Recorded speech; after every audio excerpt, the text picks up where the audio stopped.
अब देखेंगे हम क्लैप ऑसिलेटर। क्लैप ऑसिलेटर जो रहता है वो क्या रहता है हम देखते हैं। जो ऑसिलेटर है, जो एडवांस वर्जन है ऑफ द कोलपिट ऑसिलेटर का, वो है Clapp oscillator. Advance version of the Colpitts oscillator, उसी को हम क्लैप ऑसिलेटर बोलेंगे। तो यहाँ पे जो क्लैप ऑसिलेटर है वो डिजाइन किया जाता है। थोड़े बहुत चेंजेस जो कोलपिट ऑसिलेटर्स में जो सर्किट है उसमें थोड़े चेंजेस करके यहाँ पे क्लॉक क्लैप ऑसिलेटर को डिजाइन किया जाता है। तो ये जो सर्किट है क्लैप ऑसिलेटर का, वो कोलपिट ऑसिलेटर से डिफरेंट है ओनली इन वन रिस्पेक्ट। एक रीजन की वजह से वहां पे डिफरेंट है कोलपिट ऑसिलेटर और क्लैप ऑसिलेटर्स में। तो क्लैप ऑसिलेटर जो है, यहाँ पे इसमें एडिशनली एक कैपेसिटर यूज किया गया है, वो है कैपेसिटर C3। और ये जो C3 कैपेसिटर है वो कनेक्ट किया गया है सीरीज कॉम्बिनेशन में विद द इंडक्टर। आप सर्किट डायग्राम में यहाँ पे देख रहे हैं कि यहाँ पे इंडक्टर के साथ एक सीरीज कॉम्बिनेशन में C3 कैपेसिटर लगाया गया है। बाकी जो सर्किट डायग्राम है वो same as the Colpitts oscillator जैसी ही है। सिर्फ टैंक सर्किट में एक कैपेसिटर को यहाँ पे बढ़ाया गया है और वो कैपेसिटर है कैपेसिटर C3। और वो C3 कैपेसिटर जो है वो टैंक सर्किट में जो इंडक्टर है, इंडक्टर की जो कॉइल है उसके साथ सीरीज कॉम्बिनेशन में उसको फिट किया गया है। तो इस तरह से ये सर्किट डायग्राम है क्लैप ऑसिलेटर्स की। तो क्लैप ऑसिलेटर में जो C3 है वो सीरीज कॉम्बिनेशन ऑफ इंडक्टर के साथ इसलिए लगाया गया है कि यहाँ पे जो फ्रीक्वेंसी स्टेबिलिटी है सर्किट की वो इम्प्रूव की जाती है। C3 कैपेसिटर की वजह से frequency stability of the clap oscillator की यहाँ पे इंक्रीज की जाती है। और जो कैपेसिटर C3 है वो इलिमिनेट्स करता है इफेक्ट ऑफ ट्रांजिस्टर पैरामीटर्स और स्ट्रे कैपेसिटेंस से। जो ट्रांजिस्टर पैरामीटर्स के इफेक्ट से और स्ट्रे कैपेसिटेंसेस के जो इफेक्ट से, उसको यहाँ पे इलिमिनेट करने का काम करता है capacitor C3। Frequency stability improve करता है और इफेक्ट्स स्ट्रे कैपेसिटेंस के और ट्रांजिस्टर पैरामीटर्स के रिमूव करता है। इसलिए यहाँ पे क्लैप ऑसिलेटर कोलपिट्स ऑसिलेटर के ऊपर हम यूज करते हैं। मतलब जहां पे कोलपिट ऑसिलेटर के डिसएडवांटेज है वहां पे उसको रिमूव करने के लिए उसका और जो एडवांस वर्जन हम यूज कर रहे हैं वो है क्लैप ऑसिलेटर। और क्लैप ऑसिलेटर ये एडवांस वर्जन इसलिए है क्योंकि हमने इसमें एक एक्स्ट्रा कैपेसिटर ऐड किया है और वो कैपेसिटर है कैपेसिटर C3। तो इस डायग्राम से हम देखते हैं कि अरेंजमेंट कैसी है क्लैप ऑसिलेटर की। तो ये सर्किट डायग्राम से देखते हैं कि एक ट्रांजिस्टर लिया है, ट्रांजिस्टर के कलेक्टर टर्मिनल को एक RFC चोक लगाया गया है, रेडियो फ्रीक्वेंसी चोक जिसे हमें बोलते हैं, जो सप्लाई वोल्टेज से आगे कनेक्टेड है। वैसे ही कलेक्टर टर्मिनल को एक टैंक सर्किट भी कनेक्टेड है। मतलब सेम सर्किट है as per the Colpitts oscillator, सिर्फ हमने यहाँ पे एक एडिशनल कैपेसिटर यूज किया है और वो जो है वो सीरीज कॉम्बिनेशन ऑफ इंडक्टर है। यहाँ पे देखते हैं कि जो ऑपरेशन है वो भी नियर अबाउट सेम है एज द कोलपिट ऑसिलेटर। और जैसे देखते हैं हम कि जो कलेक्टर सप्लाई है वो हम यहाँ पे जैसे ही प्रोवाइड करते हैं, सर्किट डायग्राम से हम इसका ऑपरेशन देखते हैं क्लैप ऑसिलेटर का। जैसे ही सप्लाई वोल्टेज जो है वो हम गिवन करते हैं तो ट्रांजिएंट जो करंट है वो प्रोड्यूस होता है टैंक सर्किट में। टैंक सर्किट को हम ऑसिलेटरी सर्किट भी बोल सकते हैं। यहाँ सर्किट डायग्राम से देख रहे हैं कि जैसे ही कलेक्टर टर्मिनल से हम सप्लाई वोल्टेज प्रोड्यूस करते हैं तो टैंक सर्किट में एक ट्रांजिएंट करंट है वो प्रोड्यूस होता है। तो जैसे ही टैंक सर्किट में ट्रांजिएंट करंट ऑसिलेटरी जो करंट है वो प्रोड्यूस होता है तो AC वोल्टेज जो है अक्रॉस द कैपेसिटर C1 ये वहां पे प्रोड्यूस होता है और वो अप्लाई किया जाता है बेस इमीटर जंक्शन में और अपीयर होता है in the amplified form in the collector circuit and supply losses to the tank circuit. मतलब जैसे ही हम सप्लाई वोल्टेज पास करते हैं तो टैंक सर्किट में एक ट्रांजिएंट करंट प्रोड्यूस होता है। उसकी वजह से AC voltage across the capacitor C1 produce होता है।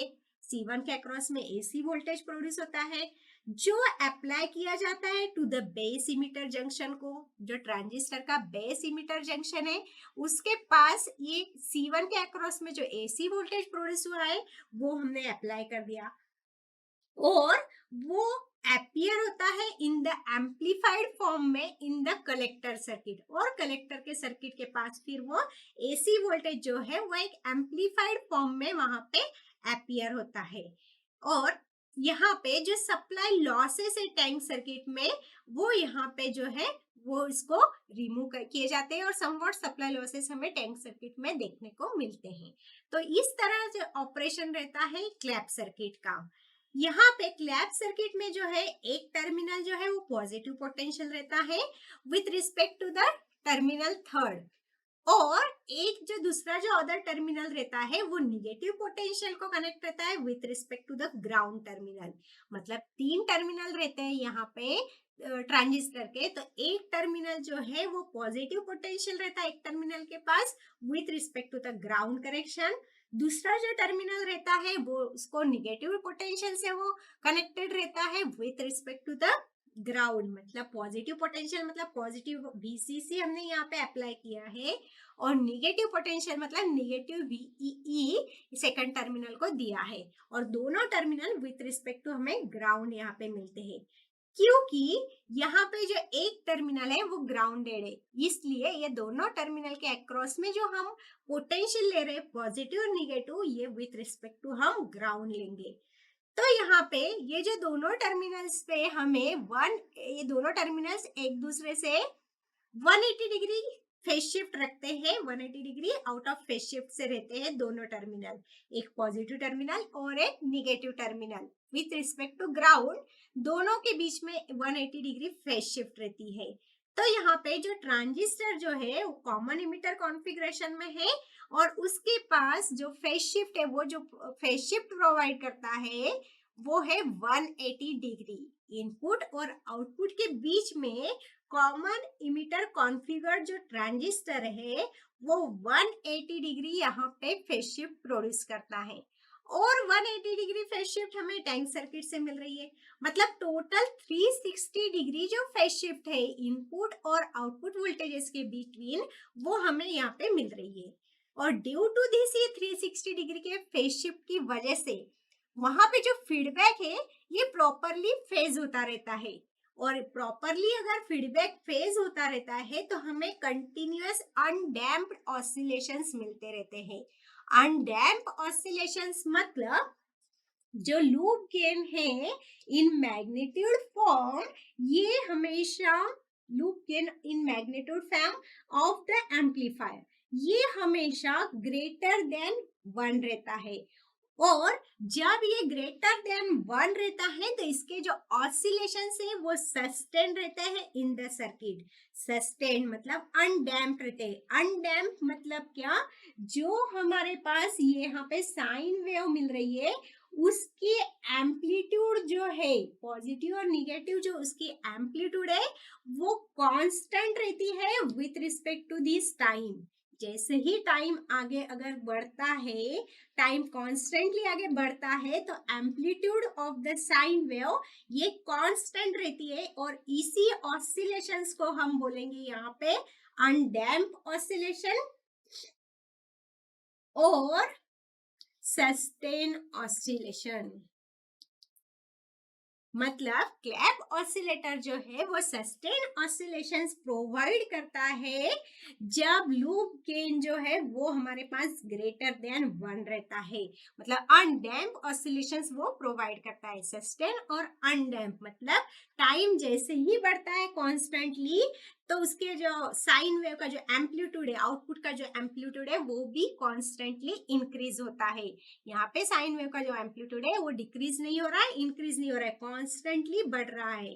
तो इसीलिए हम उसको बोलेंगे अनडैम्प और सस्टेन इन द सर्किट।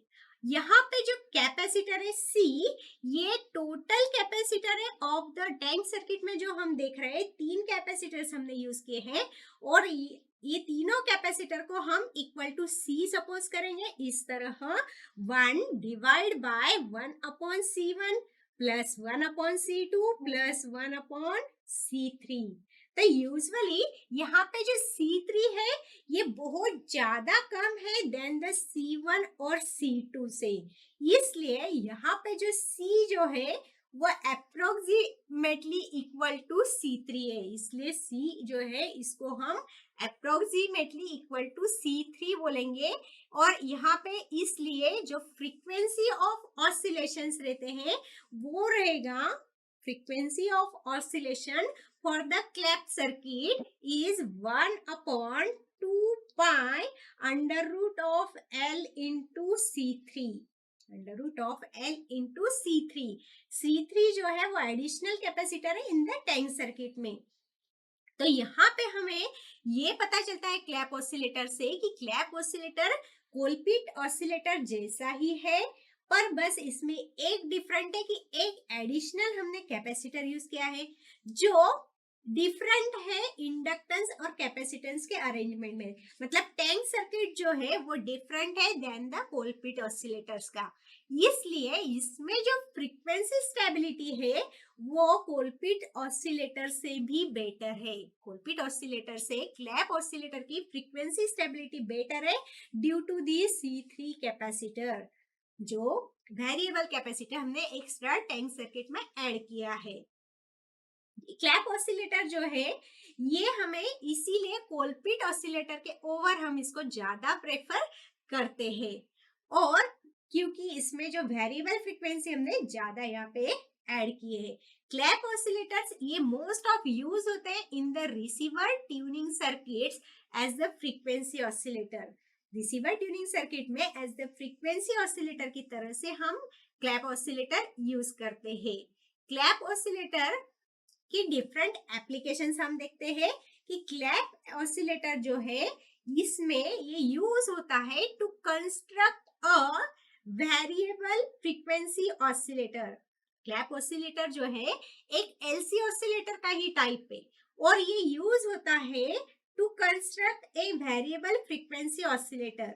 जहां पे वेरिएबल फ्रीक्वेंसी ऑसिलेटर हमें कंस्ट्रक्ट करना रहता है वहां पे ये इसका यूज होता है। As the frequency of Clapp oscillators can be varied with the help of extra capacitor, क्योंकि यहाँ पे हमने एक्स्ट्रा कैपेसिटर यूज किया है, और इसीलिए जो फ्रीक्वेंसी है, frequency of oscillation of clap oscillator है, ये फ्रीक्वेंसी वेरी होती है according to the C3 capacitor, और इसीलिए ये हम ऑसिलेटर यूज करते हैं as the variable frequency oscillator. और क्लैप ऑसिलेटर जो है वो एक एलसी ऑसिलेटर का ही टाइप है, और इसीलिए इस तरह अगर वेरिएबल फ्रीक्वेंसी C3 अगर हम इसमें यूज कर रहे हैं तो ये फीडबैक रेशियो पे कुछ भी इसका अफेक्ट नहीं होता है, इसलिए यहाँ पे डिस्टोर्शंस जो है, नॉइज जो है वो बहुत कम रहते हैं। इसीलिए क्लैप ऑसिलेटर जो यूज होता है ये एक ट्यून रिसीवर सर्किट्स में भी यूज होता है। ट्यून रिसीवर सर्किट्स में भी क्लैप ऑसिलेटर यूज करते हैं, क्योंकि इसमें जो डिस्टोर्शंस है वो बहुत कम मिल रहे हैं, नॉइज जो है वो कम मिल रहा है due to this variable capacitor. इसकी वजह से फ्रीक्वेंसी भी वेरी हो रही है और इसलिए हमें नॉइज जो है वो कम मिल रहा है। तो ये हो गया हमारा क्लैप ऑसिलेटर।